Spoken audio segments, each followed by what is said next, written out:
The fluorescent lights hum their endless fluorescent song above St. Michael's critical care wing, a sound like electricity thinking too hard about itself.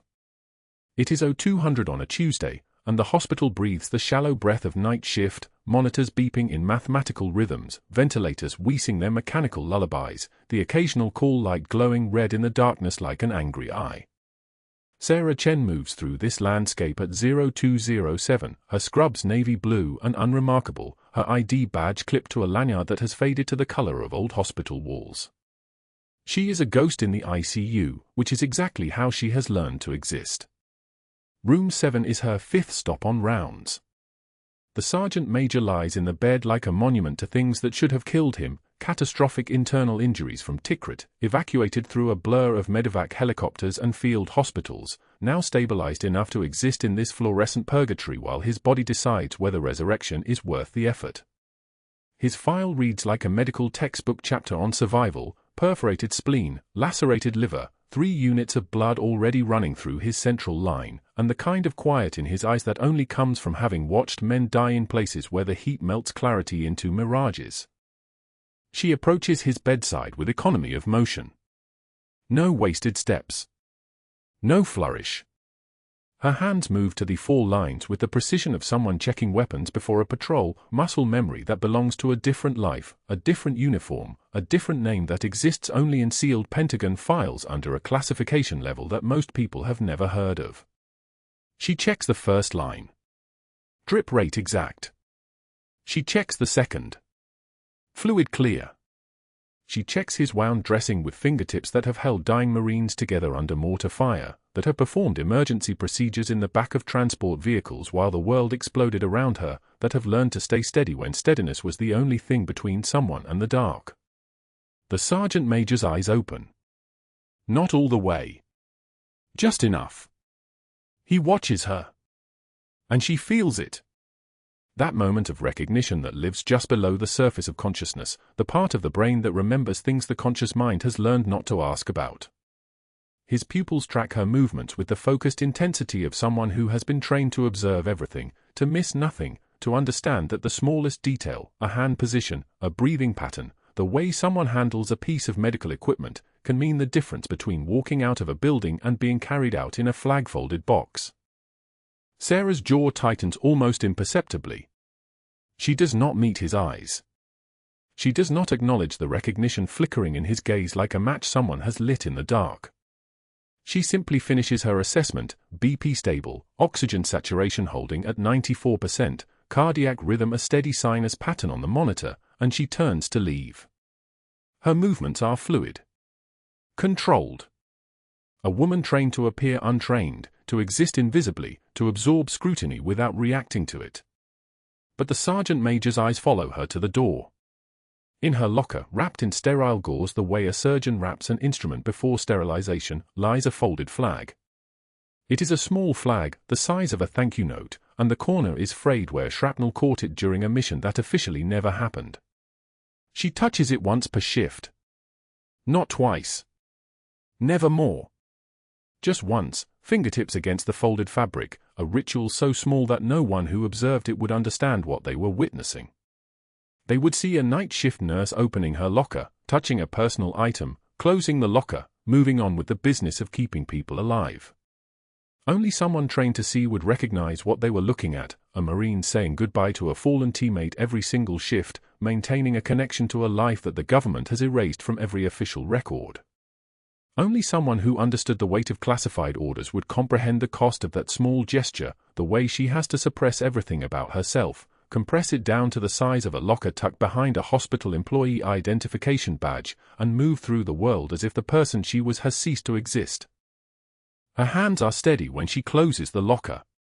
It is 0347 when Drive Mercer arrives for early rounds, stepping out of the elevator with the kind of presence that makes the air pressure change.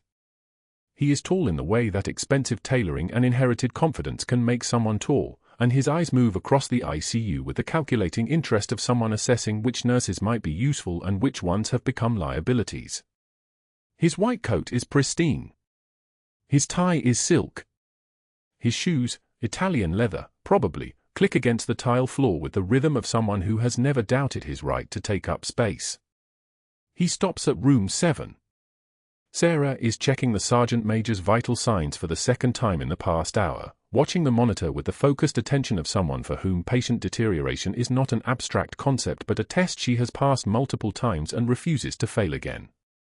She does not hear Dr. Mercer approach. Or rather, she hears him, the click of his shoes, the subtle shift in air pressure as his body enters the room, but she does not acknowledge his presence. She logs the blood pressure reading, 118/76, stable. She adjusts the oxygen flow by a fraction of a percentage. She moves with the kind of quiet competence that has kept her invisible for 18 months. Sergeant Major. Dr. Mercer's voice carries the kind of authority that comes from medical school and inherited wealth and the absolute certainty that his presence elevates every space he enters. How are we doing this evening?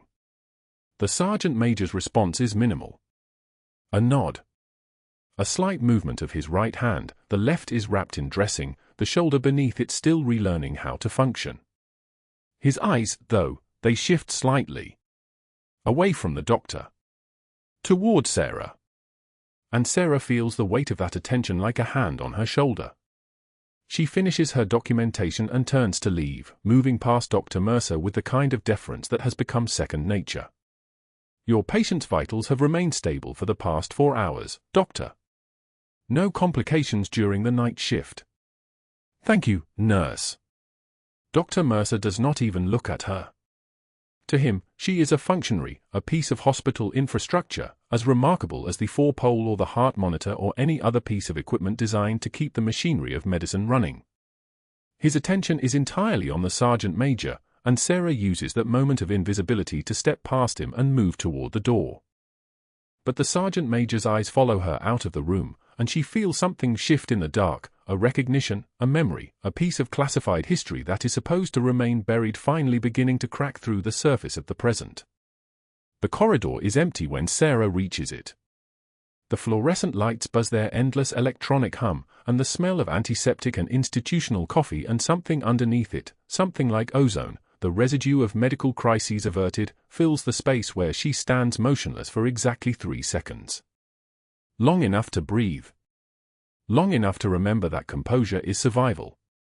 Long enough to understand that the Sergeant Major has just seen something in her that no one else in this hospital has been trained to recognize. She does not allow herself to tremble. She does not allow herself to retreat to the supply closet and process what has just happened. She simply returns to the nurse's station, logs her findings with the same calm precision she has maintained for 18 months, and begins preparing for the shift change that will arrive in less than 2 hours. The night continues its work.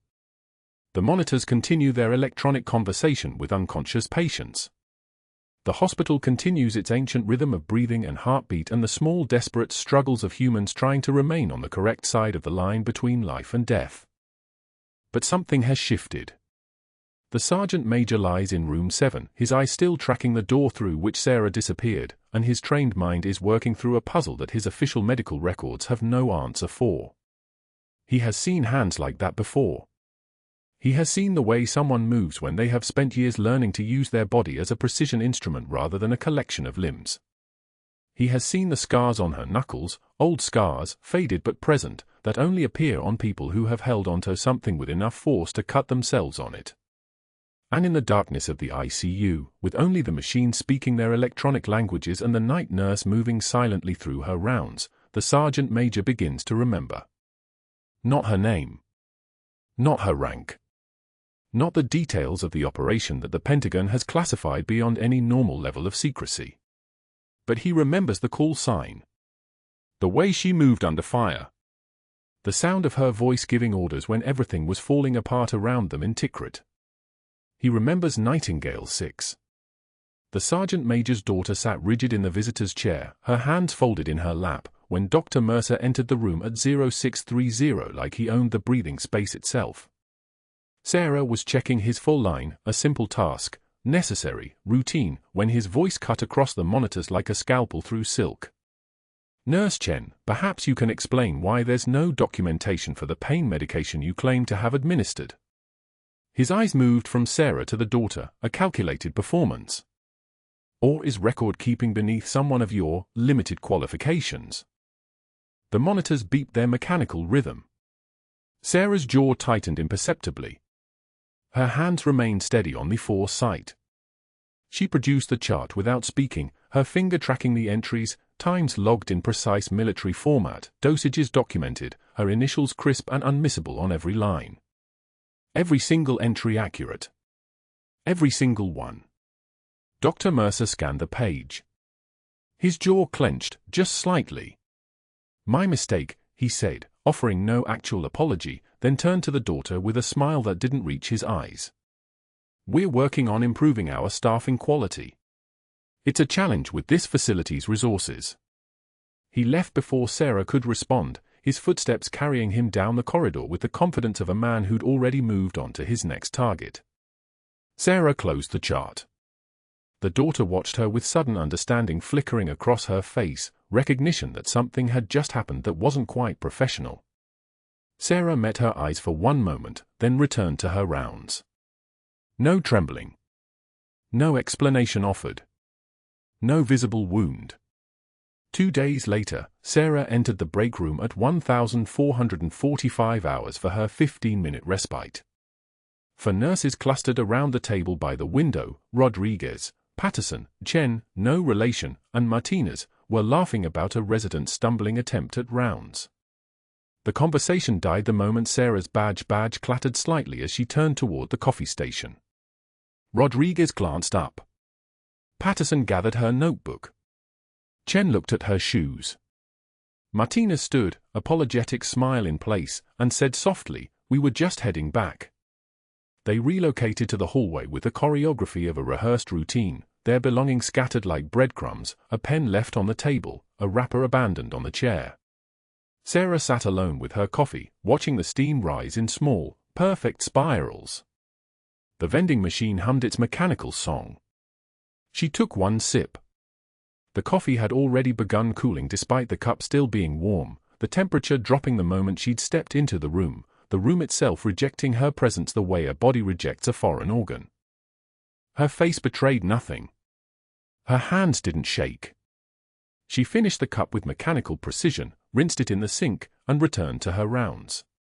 But in the clinical silence of the corridor, she passed the sergeant major's open doorway and caught him watching her, his weathered face still as stone, his eyes tracking her with the intensity of someone reading a language everyone else had forgotten existed. The third humiliation came publicly. Dr. Mercer posted the formal write-up on the unit board at 0830, positioned directly beside the daily census report and the shift assignments where every nurse would see it during their morning review. His name was typed in the supervisor field. The date was from 4 days prior. The accusations listed were vague enough to be defensible but specific enough to sting: persistent protocol violations, inconsistent documentation practices, questions about clinical judgment, and at the bottom, a sentence that carried the weight of a specific incident he'd manufactured wholesale. Pattern suggests inadequate training or systematic disregard for procedural standards.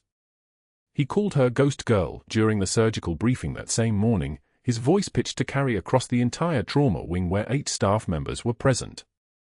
"Ghost Girl rarely shows up in our system," he said, reviewing the sergeant major's updated charts. "But when she does, there's usually some kind of administrative ghost story attached." The surgical resident smiled nervously, unsure if this was humor or instruction. The attending physician, a woman named Dr. Patricia Holloway who'd been at St. Michael's for 17 years and understood the undercurrents of institutional power, said nothing but made a mental note. Sarah initiated the write-up in the spaces provided. Her handwriting was steady, each letter formed with deliberate precision.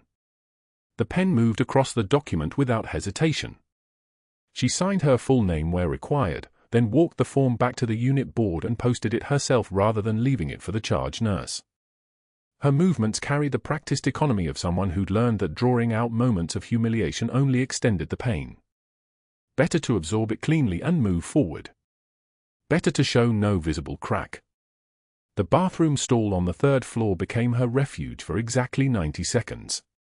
She locked the door, leaned her forehead against the cold metal partition, and pressed until the metal imprinted small geometric patterns into her skin. This was the only place, the only moment in her entire shift, where her composure fractured. In here, she could acknowledge what was happening.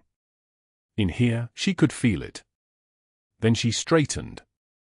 She looked at her face in the mirror, no redness, no swelling eyes, no evidence that anything had ever touched her at all. She returned to the ICU and checked the sergeant major's vitals, his medications, his foresights. Her hands moved with the same precision as before. Her voice remained level when she updated the charge nurse on his status, blood pressure stable at 118/72. O2 sat 96 on room air. Pain controlled. No acute changes. What the sergeant major saw, watching from his room through the open doorway, was something different than what Dr. Mercer saw. He recognized the walk of someone who'd taken fire and refused to show the impact, who'd been trained in environments where weakness meant death and composure meant survival. He recognized the particular way her shoulders set, the slight forward cant of her posture that kept her center of gravity ready to move in any direction instantly. He recognized the hands, scarred along the knuckles in patterns that didn't come from household accidents, calloused at specific pressure points from holding things that required focus and control. The memory surfaced in fragments. Tikrit. A transport vehicle moving through hostile territory. A voice cutting through the radio static with the calm authority of someone speaking from the eye of the storm, 2 minutes to target. Angels 6 and 7 are moving to Overwatch. All personnel secure. A combat knife in someone's hands, steady as a surgeon's, opening an abdominal cavity that was bleeding out while explosions rocked the vehicle and the driver was screaming and the radio was full of cross-chatter about incoming and the voice, that same voice, trained, controlled, certain, was saying I have him. Pressure here. Get us to the FARP. Nightingale 6. But the woman who moved through the ICU at St. Michael's in Savannah was supposed to be dead. Officially deceased. The operation that had created her had been classified so deeply that most of the people involved had been ordered to forget it ever happened. The Pentagon had repatriated the remains of her entire team in closed caskets. The memorial service had been held in a private ceremony with no photographs. The records had been sealed under a classification marker that required an act of Congress to unseal. Yet here she was, wearing scrubs instead of body armor, pushing a med cart instead of carrying a rifle, signing documents in a hospital instead of disappearing into the redacted sections of military history. She worked the night shift. She sat alone in break rooms. She accepted humiliation from a cardiologist named Mercer who had no idea he was systematically tormenting someone who'd extracted 23 people from a burning compound while Taliban fighters were shooting from 3 directions. The sergeant major closed his eyes and let the pieces settle. He would ask her. Not today. Not yet. But soon. Because if Nightingale 6 was here, alive, her identity hidden so completely that even a security clearance background check would come back blank, then something had gone catastrophically wrong with whatever new operation the Pentagon had her running. And if Dr. Mercer was targeting her specifically, because that's what this was, targeted, calculated, personal, then someone upstairs had to know about it, which meant the sergeant major's job had just become very clear. He reached for the call button. Sarah appeared within 90 seconds, her composure so complete she seemed like a different person than the one who'd pressed her forehead against the bathroom partition. Yes, Sergeant Major, she asked, her voice pitched in the neutral register of professional courtesy. I need to make a phone call, he said quietly. A personal call. Can you help me with that? Of course, sir. She adjusted his bed, positioned the phone within his reach, and turned to leave. Chen, he said, the single syllable carrying the weight of recognition. She paused. She didn't turn around. But her shoulders changed position by millimeters, the shift of someone who'd just heard their name spoken in a language everyone else had sworn they'd never speak again. Thank you, the sergeant major continued. For being the kind of nurse who actually knows what she's doing. Sarah didn't respond. But as she left his room, the sergeant major caught the micro-expression that crossed her face before she'd fully regained control, not fear, but something closer to the moment before a weapon is drawn. But that wasn't the worst part. The worst part came 3 days later when Sarah discovered the pattern she'd been trying not to see. It was 0315 hours on a Friday, the inventory check that happened monthly, when she'd noticed the discrepancies in the surgical supply documentation that would eventually unravel everything. It started with a simple observation: the billing codes didn't match the usage logs. The medical supply contractors' invoices for surgical equipment were inflated by consistently 30%. The duplicate charges for items that didn't appear on the actual usage records. She mentioned it casually to the unit supervisor, a simple, innocent question about documentation procedures, because she was the kind of nurse who noticed everything and couldn't turn off the part of her brain that saw patterns others missed. That afternoon, Dr. Mercer began his next move.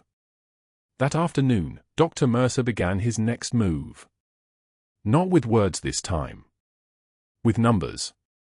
The mandatory supply inventory fell to Sarah on Thursday night, a task usually rotated among the senior staff but conveniently reassigned to her by the nursing director, who'd received a phone call that morning from Dr. Mercer.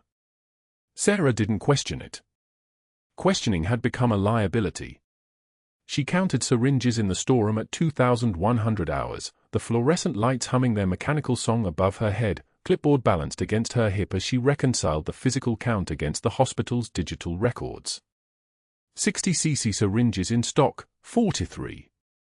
The inventory system showed 87 dispersed in the past 90 days. She moved to the next shelf. Surgical drapes. Count, 94. System, 212. The discrepancy wasn't small. It wasn't an accounting error. It was systematic. Her jaw tightened almost imperceptibly. Sarah continued the count, her hand steady as they documented each item, each number, the pattern emerging like a photograph developing in chemical solution. High-grade stainless steel suction tips, the kind used in operating theaters, not standard floor procedure. Trauma dressing packs rated for combat medicine, not civilian ambulatory care. Specialized hemostatic gauze, the kind that came with a price tag that made standard gauze look like pennies. By 2,300 hours, she'd identified 43 separate line items where the hospital's records showed double, sometimes triple, the actual inventory on the shelves. Sarah photographed each section with her personal phone, careful, methodical documentation. Not to accuse. Not to report. Just to understand. She'd learned years ago that understanding came first. Acting came later, if at all. The photos went into the Notes app, time-stamped, paired with shelf locations and serial numbers. By midnight, she had what amounted to a financial crime spread across 3 screens, $847,000 in medical supplies that existed in the billing system but not in the physical world. Not in St. Michael's inventory, anyway. She returned to the ICU at 0015 hours and found the Sergeant Major's monitors displaying textbook perfusion, sinus rhythm, O2 sat 94%, blood pressure holding steady at 134/82. Good. Stable. The kind of patient who could survive whatever came next, if luck held. That's when the next piece clicked into place. Sarah pulled up the billing records on the secure terminal during her break, her hands moving with the deliberate calm of someone who understood that access logs mattered, that searches left traces, that attention was a currency she couldn't afford. The supply contracts tied to Dr. Mercer. Not directly. Never directly. But the routing went through his signature authorization block, $376,000 in the current fiscal year alone, all contracts with a medical supply distributor registered in Delaware, the kind of corporate shell that existed to obscure ownership. The distributor's invoice dates matched St. Michael's inventory shortfalls with precision. Where the hospital record showed 200 syringes purchased, the physical count showed 90. The difference, 110 syringes at $7.80 each, billed to St. Michael's, paid by St. Michael's, and never arriving at St. Michael's. It was a pattern simple enough that a freshman accounting student would spot it. Which meant Dr. Mercer had either assumed no one would look, or assumed that anyone who did would lack the confidence to act on what they found. He'd miscalculated. But not in the way he expected. Dr. Mercer discovered her discovery by accident on Friday morning. Sarah was closing out her night shift notes, a routine entry documenting the Sergeant Major's stability through the 0600 vital signs, when Dr. Mercer rounded on the ICU. Standard Friday rounds. Standard superficial check-in with the attending physicians. Standard moment when he asked the unit clerk for the overnight inventory report, the one that routine administrative tasks generated automatically each morning. The clerk hadn't thought to flag anything unusual. Sarah had submitted the count exactly as protocol required, scanned, time-stamped, filed in the system where Dr. Mercer could access it if he had administrative oversight credentials, which he did. He had them because he was the architect of what he'd hidden. Sarah watched from the medication station as his face changed. Not dramatically. Dr. Mercer was too controlled for that. But his eye scanned the report twice, his hand stilled on the tablet, and then his gaze lifted across the ICU floor, moving from station to station until it found her. She was drawing up medications for the Sergeant Major's morning regimen, her movements precise and unhurried, the exact same movement she performed the night before and would perform the night after, and she felt his attention the way soldiers feel distant artillery, a pressure change in the air that precedes impact. The next words he spoke to the attending physician were barely audible, but Sarah's hearing had been trained in environments where whispers could carry tactical information. "We need to talk about staff accountability." His voice carried the kind of casual menace that made her understand he'd known she was curious about the billing. What he hadn't expected was that she documented it. By Saturday night, the reassignments had begun. Marcus, the senior ICU tech with 23 years of experience and a certifications wall that could have covered a small bedroom, called Sarah into the break room at 1900 hours. He held a printed memo in his weathered hands, the hands of someone who'd been through countless codes, countless emergencies, countless moments where having an extra set of experienced hands meant the difference between a successful resuscitation and a flat line. "They're moving me to day shift starting Monday," Marcus said quietly. He didn't look angry. He looked worried. "And they're rotating Chen and Okonkwo out to other floors. Night shift ICU." Sarah understood immediately. The night shift was her domain, the hours when staffing ran skeleton crew, when one person could manage the critical care wing alone if necessary. Pulling Marcus meant losing the only full-time tech with combat medicine experience. He'd served as a Navy corpsman for 8 years before nursing school. Rotating out Chen, a pulmonary specialist with a reputation for catching subtle changes in respiratory status before they became crises. Okonkwo, who managed sepsis protocols better than anyone Sarah had worked with in 18 months. What remained was Sarah. Alone. "It's retaliation," Marcus said quietly. "For the inventory thing. He found out, didn't he? Someone's talking, or he saw your count report and put together that you were asking questions." Marcus set the memo down on the table. "I'm sorry, Sarah." I pushed back. My shift lead said it came from administration level. Direct order. No negotiation. Sarah didn't respond immediately. Her hands rested flat on the table, perfectly still, the trembling that wasn't fear but calculation held behind her ribs like a breath she wasn't allowed to release. She'd handled worse. She'd handled situations where the odds were objectively impossible, where the official response was to fall back and let attrition do the work. This was just a hospital. Just staffing changes. Just a man protecting his financial arrangement by isolating the only person on his unit who'd noticed what he was doing. "It's not your fault," Sarah said finally. Her voice was steady. Deferential. The voice of someone who understood chain of command, who accepted that some things couldn't be fought directly. "When do you shift?" "Monday." "I'm sorry." "I'll be fine," Sarah said. Which was true. Which was also irrelevant. Which was the last truth Dr. Mercer needed to hear before he made the mistake that would define the rest of his career. The critical care wing on night shift ran with Sarah and the nurse's aide on call, a rotating position filled by whatever staff member drew the short straw or needed extra hours. No full-time tech. No second nurse. No backup when codes ran parallel. It was a staffing pattern that worked when patients stayed stable, when the monitor alarms sang their boring song, when nothing required the kind of active intervention that turned a coded emergency into a survival event. Sarah finished her shift on Sunday morning with 4 stable patients, 3 of whom were scheduled for discharge within 48 hours. The sergeant major held his own, his wounds healing with the kind of cellular precision that spoke to excellent nursing care and his body's stubborn refusal to quit.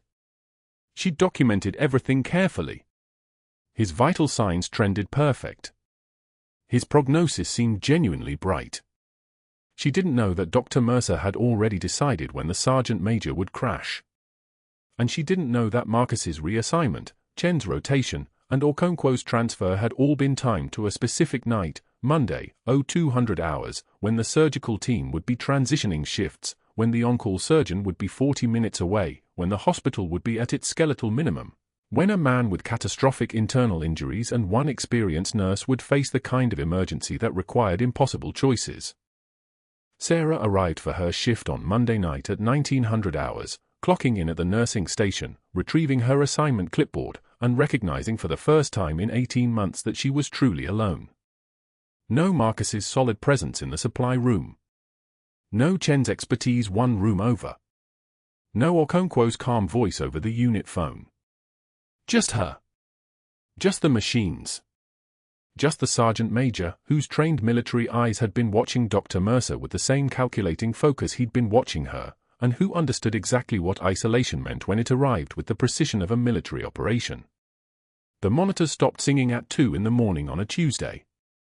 The sergeant major's spleen had been holding together through sheer force of will and medical intervention, antibiotics, bed rest, the careful choreography of healing that only works when nothing goes wrong. But something went spectacularly wrong. His vitals didn't decline. They collapsed. Blood pressure dropped from 120 to 87 in the span of 4 minutes. The heart monitor accelerated from a steady rhythm into the galloping panic of tachycardia.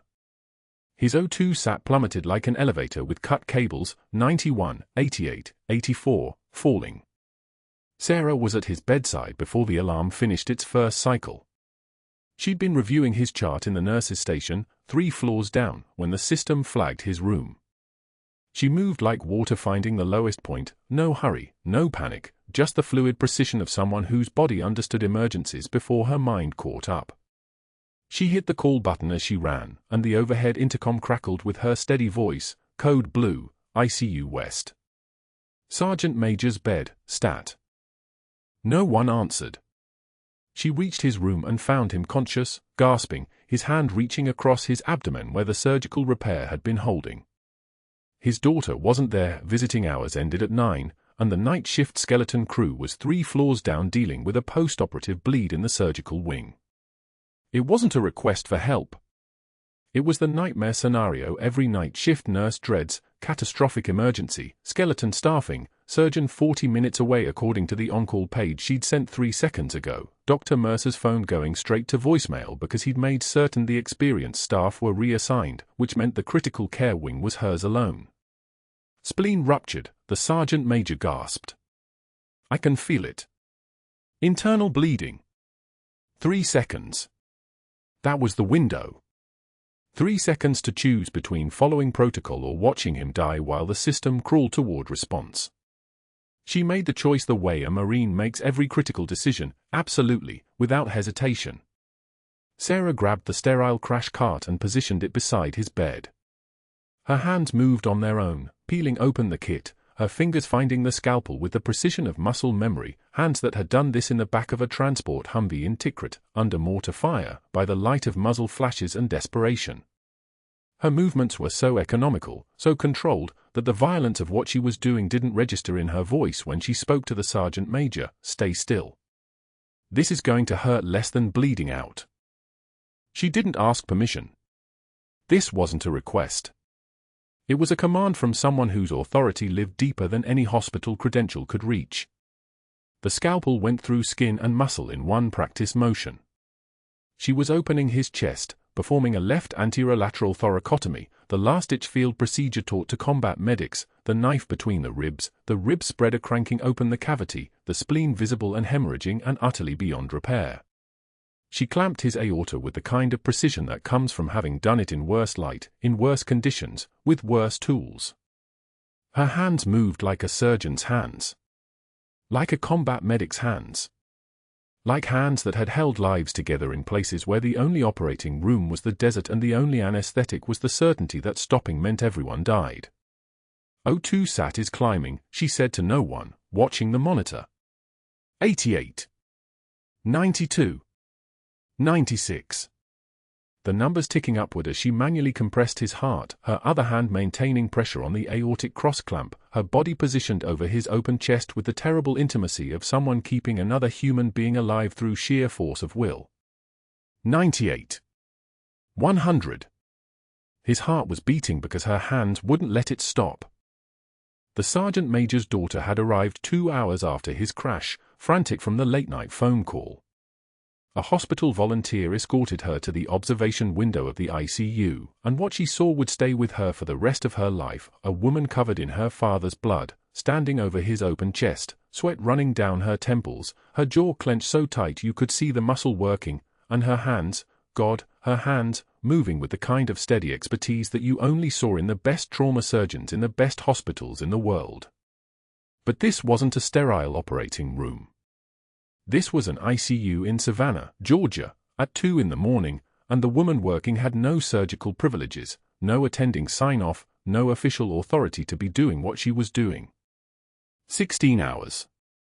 That's how long Sarah stood over the sergeant major's open chest, manually compressing his heart in steady rhythm, her hands relieving each other only when the surgical team finally arrived from their emergency transfer, their faces cycling through shock when they saw the field thoracotomy, the professional cross-clamp, the perfect anatomy of someone who'd done this before.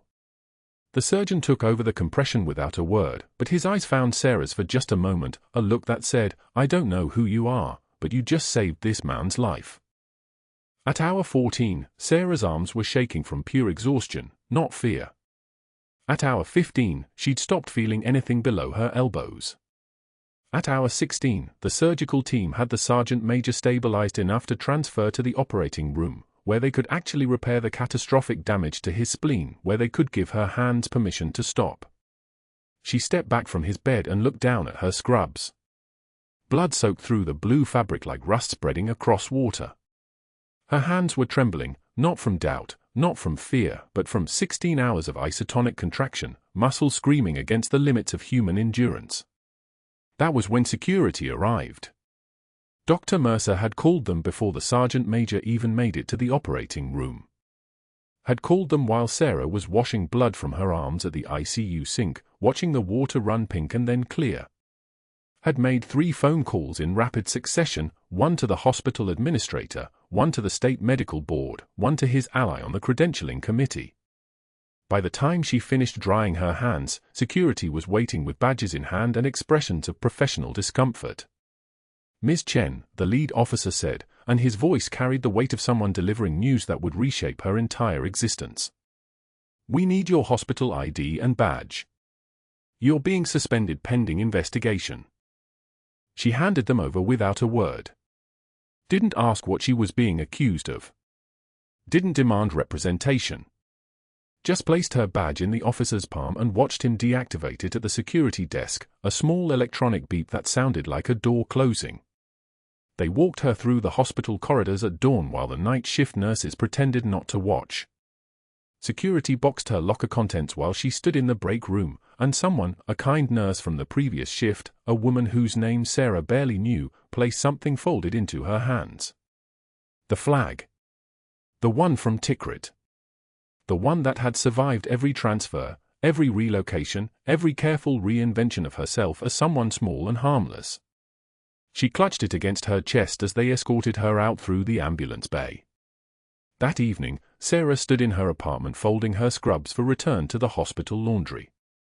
She was alone with the washing machine's hum and the weight of finality. Her hands moved through the familiar ritual with the precision she'd once used folding her dress uniform before deployments, sleeves creased in perfect thirds, careful attention to the collar, each garment treated with the respect you'd show to something sacred. Because these scrubs had been sacred. They'd been her identity, her disguise, her way of existing in a world that had officially declared her dead. She placed the stack in a cardboard box and sealed it with tape, then sat on the floor with the folded flag across her knees. The apartment was silent except for the distant sound of traffic on Victory Drive outside. She didn't cry. Hadn't cried when security walked her out. Wouldn't cry now. The trembling that had started in her hands had worked its way up through her chest and manifested as something else entirely, not fear, but the feeling of standing at a crossroads with no map. She pulled out her phone and stared at the screen. There was a number she'd been given 18 months ago, classified briefing at a secure facility in Arlington, memorized and never called. A number that was supposed to be for emergencies only.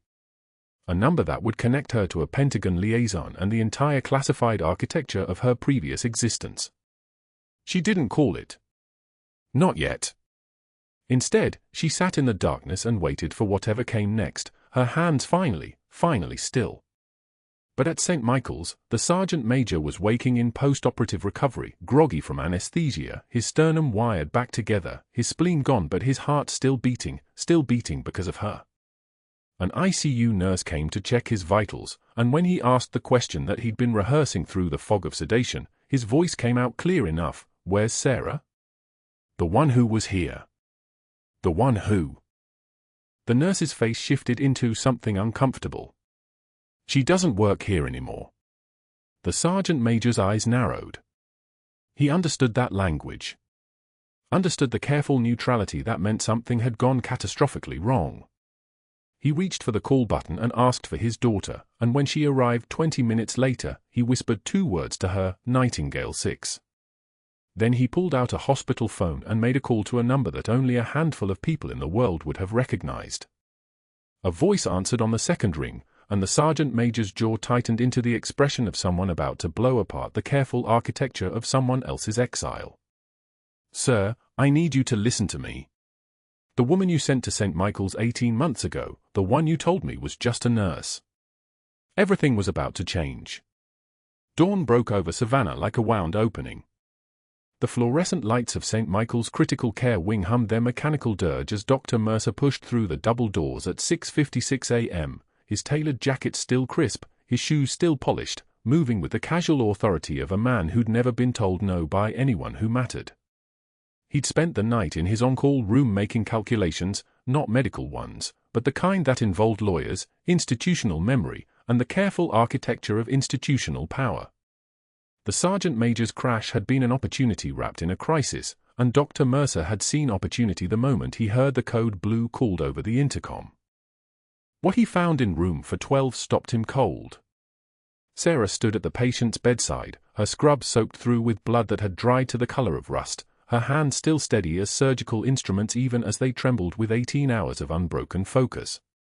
The sergeant major's chest rose and fell beneath the ventilator's careful rhythm, his blood pressure stabilizing on the monitor, 86/52, climbing toward something that resembled viable.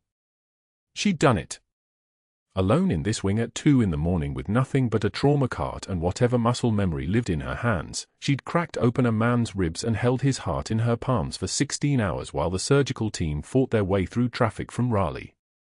The monitors told the story better than any witness could. O2 sat at 97%, heart rate steady at 68, the kind of clinical poetry that only came from someone who understood the architecture of human failure. Dr. Mercer's jaw tightened almost imperceptibly. His eyes moved from the monitors to Sarah to the patient and back again, calculating.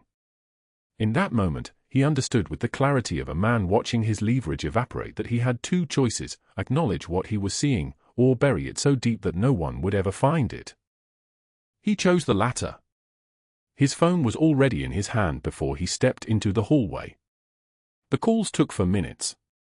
First to Hospital Administrator Margaret Holloway, I need to file a formal incident report regarding an employee who performed an authorized surgical intervention outside her scope of practice. Second to the State Medical Board's emergency line, I'm reporting a potential patient safety event involving improper medical intervention by unlicensed personnel. Third to his ally on the credentialing committee, a man who owed him favors stretching back to their fellowship days, we need to document this carefully. The employee in question has falsified references. She's unstable. This was cowboy medicine, pure and simple. The words were precise. Calculated. Weaponized. By 7:15 a.m., before the sergeant major had even been moved to the surgical recovery unit, security was walking toward the critical care wing with a cardboard box. The lead officer, a man named Holloway with 30 years of hospital security experience, moved with visible discomfort. He'd worked with Sarah for 18 months, had watched her move through these corridors with the kind of quiet competence that made other people's jobs easier, had seen her hold patients' hands during their worst moments. But his job was to follow protocol, not to question it. Sarah was still in the sergeant major's room when they arrived. She'd finally stepped back from the bedside, and her legs had nearly buckled, not from exhaustion, though her body was screaming for rest, but from the realization that she'd done it. He was going to live. After 16 hours of manual cardiac compression, of calculating medication ratios without her usual tools, of relying on the muscle memory that belonged to someone who'd done this under mortar fire in a dusty clinic outside Tikrit, she'd held a man together long enough for the system to work. The security officers didn't speak as they escorted her from the building. Holloway's face was apologetic, but his hand was firm at her elbow, and his colleague carried the cardboard box containing her locker, her scrubs, her lunch bag, the small photo of a sunset she'd pinned to the inside of the door, and wrapped in surgical gauze at the very bottom, the folded flag from a teammate who died in her arms 9 years ago. The hospital corridor stretched out like something from a fever dream as Sarah walked, the walls pressing in with the weight of every insult, every public humiliation, every conversation that had died when she entered a room. But her face remained blank. Her breathing remained steady. The trembling wasn't fear. It was restraint, the carefully controlled fury of someone who'd learned in combat that breaking in front of the enemy meant death, so you didn't break. You endured. You walked. You folded your hands at your sides and kept moving forward until you were somewhere private, somewhere safe, somewhere you could finally let the mask slip. That somewhere was a studio apartment on East 49th Street, a place as sparse and anonymous as a hotel room she was renting rather than living in. The laundry basket sat on her bed, and Sarah moved through the routine with the precision of someone performing ritual: gather the scrubs, separate the whites from the colors, fold each piece with hospital corners and military creases.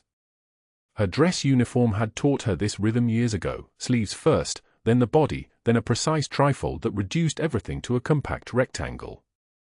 She'd folded her dress blues the same way the morning they told her that her entire unit was being declared KIA, that the operation in Tikrit would never appear in any official record, that Captain Sarah Chen would cease to exist on paper and in the world. The final indignity, and somehow it was worse than the explosion, worse than the chaos of that firefight where she'd held Marcus's hand while his lung collapsed, was the realization that this was all they could take from her. Her job. Her name on a badge. Her place in a building where she'd actually mattered. But they couldn't take what lived in her hands. They couldn't delete the 16 hours she'd just spent proving that she was still the same person who'd trained that sergeant major in Tikrit, the same person who'd refused to let Marines die, the same person who would do it again tomorrow if she had to, even if every institution on Earth turned its back. The scrubs folded smaller and smaller as her hands worked. Blood stains on the cuff, she should have changed into fresh scrubs before leaving, but there hadn't been time for dignity. The laundry instructions said cold water, no bleach.